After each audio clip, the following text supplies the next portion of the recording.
అందరికీ నమస్కారం. Welcome to Surya's view YouTube channel. కొంచెం పాజిటివ్గా ఆలోచిస్తే అంతా కూడా పాజిటివ్గానే ఉంటుంది. మనం ఒక ఎగ్జామ్లో ఫెయిల్ అయ్యామనుకుని, లేకపోతే ఒక ఏదో ఒక ఉద్యోగంలో మనం ఇంటర్వ్యూకి వెళ్ళాం, ఇంటర్వ్యూలో ఫెయిల్ అయ్యామని చెప్పేసి చాలా బాధపడిపోయి నెగిటివ్ థింకింగ్ చేసుకుని ఈ రోజుల్లో చాలామంది చాలా రకాలుగా ఇబ్బందులు పడుతున్నారు. సో నేను మీ అందరికీ, ఇది కొత్త ఏం కాదు, అబ్దుల్ కలాం గారు మన అందరికీ చెప్పిందే మళ్ళీ ఇంకొకసారి మీ అందరికీ రీఎంఫసైజ్ చేద్దాం అనుకుంటున్నాను. ఫెయిల్ అనేది ఫస్ట్ అటెంప్ట్ ఇన్ లెర్నింగ్, అంతేగాని జీవితంలో ఫెయిల్ అయినప్పుడు కాదు. మనం నేర్చుకునే క్రమంలో ఫస్ట్ అటెంప్ట్ ఇన్ లెర్నింగ్.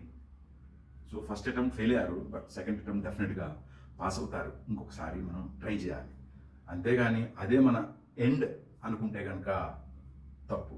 ఈ ఎండ్ కూడా ఒక పాజిటివ్ కోణం ఉంది. Efforts never die, that is your end. So efforts never die means you put efforts 100% result అనేది ఆటోమేటిక్గా వస్తుంది. ఇది కూడా మీరు నో అంటే కనుక, no also there is a positivity. It's a next opportunity is no. So fail అయ్యావు, end అయిపోతుంది, నో, ఈ నెగిటివ్ వర్డ్స్ అన్ని తీసేయండి. Be positive. I know everybody will succeed in, దాన్ని ఏమంటారు అంటే, మీకు ఒక కాలం అనేది కొంత పరీక్ష చేస్తుంది, దాని తర్వాత 100% మీరు సక్సెస్ అవుతారు. Please have a patience, have positive thinking. Thank you so much.